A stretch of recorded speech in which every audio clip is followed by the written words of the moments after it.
로암미의 사람들, 로암미의 사람들. 오늘 설교의 제목은 로암미의 사람들이라는 제목으로 말씀을 나누도록 하겠습니다. 제 인터넷 친구 중에 어떤 분이 거리에서 호떡을 사 먹게 되었다고 합니다. 그런데 호떡을 한 입 먹고 보니 조금 이상하다는 생각이 들었습니다.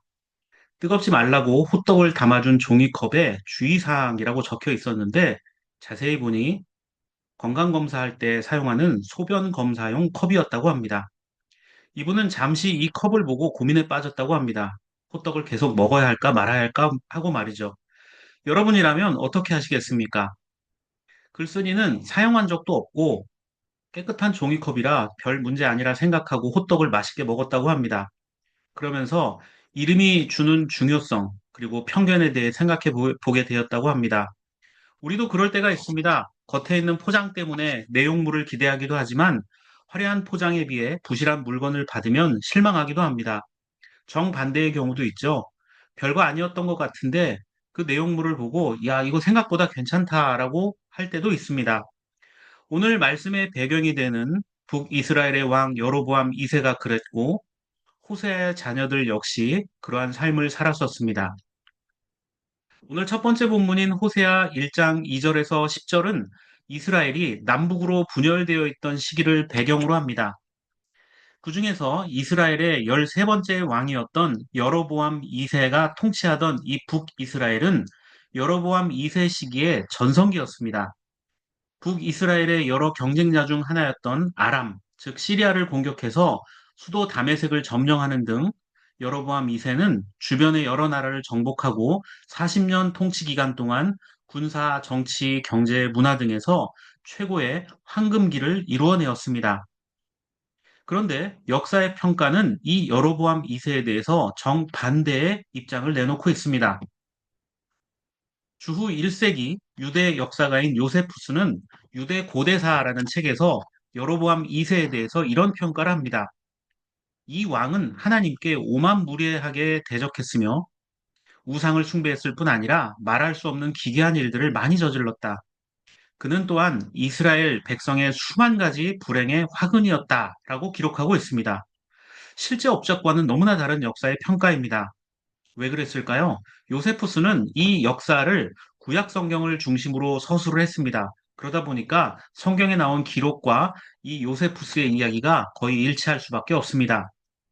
자, 그렇다면 유대 그의 왕들의 역사를 쓴 열왕기하 14장 24절에서는 여로보암 2세를 뭐라고 평가했냐면 주님 보시기에 악을 행했다라고 이 짧은 한 줄로 표현하고 있습니다. 그런데 이 짧은 한 줄이 여로보암 2세에게는 굉장히 무서운 이야기입니다. 그냥 단순히 악을 행했다가 아니라 하나님 보시기에 악을 행했다라는 겁니다. 굉장히 무서운 평가죠. 하나님 보시기에 악을 행했다라는 그 한 줄의 평가에 성경에 기록된 수많은 악인들이 어떠한 결과를 맞이하게 됐는지 우리는 잘 알고 있기 때문입니다. 또한 아모스 선지자에 의해서 하나님 말씀을 아모스가 이렇게 설명하고 있습니다. 주님께서 나에게 다음과 같은 것을 보여주셨다. 다림줄을 들이우고 쌓은 성벽 곁에 주님께서 서 계시는데 손에 다림줄이 들려 있었다라고 기록되어 있습니다. 이 다림줄이라는 것은 건물을 만들 때 균형이 잘 맞는지 확인해 보는 도구입니다. 다림줄로 확인해 보았을 때 건물이 기울어져 있으면 헐고 다시 지어야 합니다. 그런데 그 다림줄을 누가 들고 있다고 말하죠? 하나님께서 그 다림줄을 들고 있다. 인간이라면, 내가 아는 사람이라면 적당히 타협하고 눈 감아줄 수 있을 텐데, 하나님 앞에는 그런 게 통하지 않습니다. 인간의 기준이 잘못된 것임을 경고하고 있죠. 외형적으로는 여로보암 2세에 의해서 강력한 나라가 된 것 같은 북이스라엘이 실제로는 하나님 기준에 합당하지 못하다는 경고입니다. 아모스 선지자는 여로보암 시대의 문제점 두 가지를 크게 지적하고 있습니다. 아모스를 통해서 두 가지 여로보암의 문제점이 지적됐는데 첫째는 이웃을 사랑하지 않는 시대라는 겁니다. 아모스 8장 4절은 저들이 빈궁한 사람들을 짓밟고 가난한 자들을 망하게 했기 때문이다라고 말합니다. 자, 강력한 나라의 근거는 모든 사람들, 그 아래 있는 모든 백성들이 행복하고 또 자신들의 권리를 누릴 수 있어야 합니다.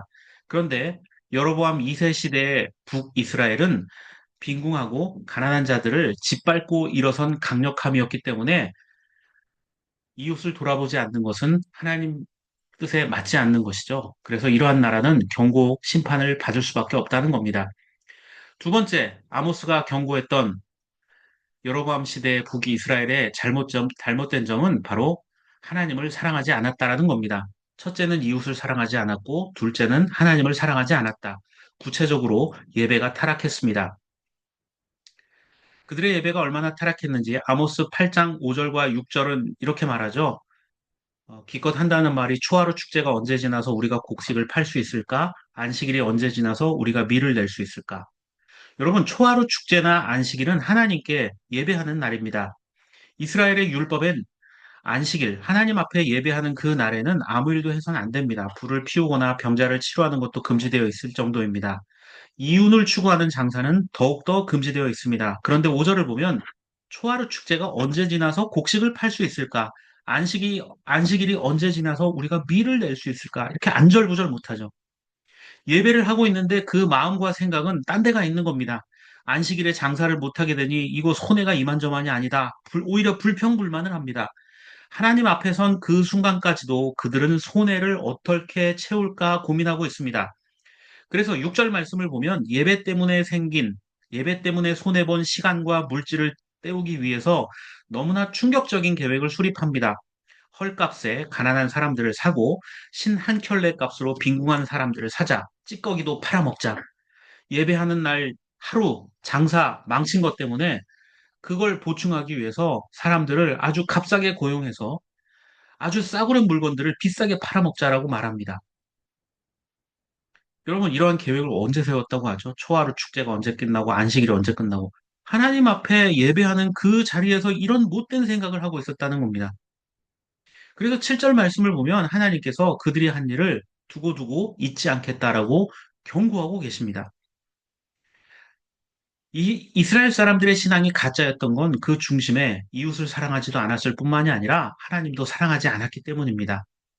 아모스는 사회 정의와 계층 불균형에 대한 문제를 지적했습니다. 그래서 우리가 타락했고 하나님께 멀어졌다. 심판을 받을 것이다. 우리 몸이 아프다. 병원에 가서 주사를 맞고 쓴 약을 먹어야 된다. 이렇게 경고를 합니다.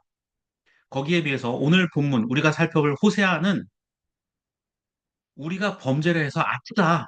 병들었다. 맞다. 그런데 그 병들고 아픈 우리를 하나님께서 어떻게 사랑하시고 회복시키는가? 그 소망에 대한 메시지입니다. 아모스와는 조금 다른 분위기의 이야기가 들려집니다. 그것도 호세아는 자신의 삶을 통해서 하나님이 우리를 어떻게 사랑하시는가를 처절하게 증거하고 있습니다. 오늘 첫 번째 본문 호세아 1장 2절과 10절은 상당히 충격적 내용이 등장합니다. 먼저 하나님께서 호세아에게 명령하시기를 결혼을 해라. 그런데 정상적인 결혼이 아니라 음란한 여인과 결혼해라. 이렇게 명령하셨습니다. 여기서 음란이란 히브리어 잔어는 음행, 간통, 우상숭배 이런 뜻입니다. 그러면서 호세아에게 이렇게 명령하는 이유가 뭐라고 얘기하죠? 이스라엘도, 이스라엘 백성들도 이렇게 나를 떠나서 음란한 삶을 살고 있기 때문에 너도 그런 사람과 결혼해서 한번 살아봐. 이렇게 말하는 겁니다. 아니, 뭐, 하나님께서 이렇게 서운한 마음을 갖고 있는 건 이해하겠는데, 왜 호세아 선지자에게 이런 경험을 하게 하셨을까요? 호세아가 뭘 잘못한 것도 없는데. 호세아는 이런 하나님의 이해할 수 없는 명령을 따릅니다. 어쩌면 하나님 말씀을 전하는 선지자였기 때문에 하나님의 심정을 아주 처절하게 그 밑바탕부터 하나님의 심정, 그 아픈 심정 하나하나까지를 처절하게 경험하도록 호세아를 훈련시켰다라고밖에 이해할 수 없습니다. 그래서 3절을 보면 고멜이란 여인과 결혼합니다. 그런데 이 고멜이란 여인의 이름이 예사롭지가 않습니다. 이 고멜은 가마르라는 말에서 유래가 됐는데 끝났다, 실패했다라는 뜻입니다. 부모가 자녀를 낳아서 이름을 지을 때 심사숙고해서 좋은 이름을 정합니다. 그런데 고멜, 이것은 그 이름 뜻이 이상하죠? 우리말로 치면 김끝장, 박실패 이런 뜻입니다. 이름에다가 멸망이나 실패를 넣는 부모가 몇이나 될까요? 그런 부모가 있다면 제정신 아니라고 하겠죠. 구원자라는 뜻을 가진 호세아와는 어울리지 않는 이름입니다. 설교 서두에도 말씀드렸던 것처럼 여러분 소변컵에 호떡을 주면서 이거 소변컵인데 호떡 맛있게 드세요라고 말한다면 여러분 좀 이상하지 않겠어요? 거부감을 느끼는 사람도 있을 겁니다. 그런데 그 이름이 끝장 실패인데 얘 잘 살겠죠? 라고 물어볼 수가 없을 거 아니에요. 그럼에도 호세아는 고멜이란 여인과 혼인을 합니다. 자, 혼인을 해서 자녀를 낳았습니다. 그런데 그 자녀의 이름들이 하나님께서 지으라고 했던 그 자녀의 이름들이 너무 이상합니다. 심판한다는 뜻의 이스라엘, 용서하지 않겠다는 뜻의 로루하마, 내 백성이 아니다라는 뜻의 로암미입니다.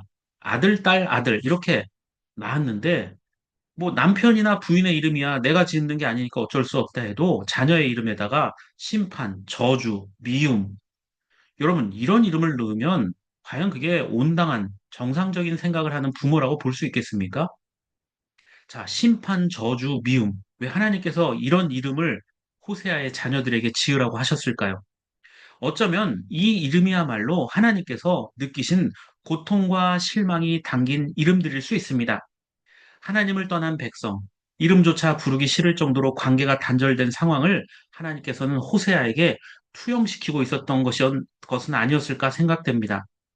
아마 사람들은 호세아의 부인뿐 아니라 아이들의 이름을 부르면서도 호세아에게 물어봤을 겁니다. 이름을 왜 이렇게 지었냐고, 이거 좀 이상하지 않냐고. 그럴 때마다 호세아는 내가 이 이름을 이렇게 지은 이유는 뭐냐면요. 라고 하면서 그 하나님의 피토하는 심정을 대신 전했을 수 있습니다. 그런데 조금은 더 충격적인 사실이 있습니다. 이것은 뭐 다수에 의한 정설은 아니지만 일부 소수 학자들에 의해서 제기되는 이론이기도 합니다. 자, 자녀가 셋이죠, 호세아에게는. 이스라엘을 낳을 때는 호세아와 고멜 사이에 낳은 아들이 확실합니다. 왜냐하면 1장 3절 말씀 보면 호세아가 가서 디블라임의 딸 고멜과 결혼했다. 그리고 고멜이 임신해서 호세아의 아들을 낳았다. 이렇게 되어 있습니다. 자, 아버지의 이름이 있고 자녀의 이름이 등장했습니다. 이 구약 성경에 등장하는 뭐 신약에도 마찬가지지만 등장할 때 아버지의 이름이 등장해야 그 자녀의 어떤 출산의 정당성이 보장이 됩니다. 자, 구약 성경에서 특히 구약 성경에서 아버지의 이름이 빠진 채 어머니의 이름만 등장하는 경우가 몇 번 있는데 그것은 정상적인 혼인 관계가 아니거나 또는 그 아버지가 일찍 죽어서 없을 때에 해당하는 경우입니다.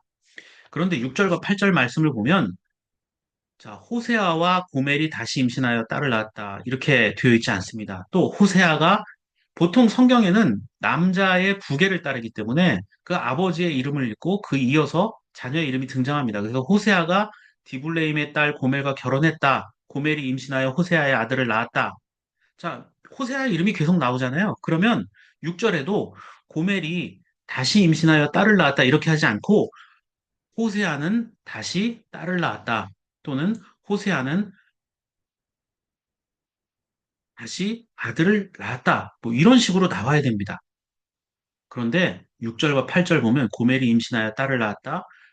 그 딸 로루하마가 젖을 뗄 때 고멜이 다시 임신하여 아들 로암미를 낳았다. 이렇게 기록되어 있습니다. 여러분 6절과 8절 사이에는요. 그 아버지의 이름이 좀 부재되어 있습니다. 그러니까 앞선 두 가지를 설명드렸잖아요. 그러니까 약간 혼외자가 아닐까 의심하는 경우도 있습니다. 뭐 정확한 이야기는 아니지만 그렇게 의심받을 수 있습니다. 왜냐하면 앞에 음란한 여인이라는 전제가 있기 때문에 이것도 의심받을 수 있다라는 겁니다.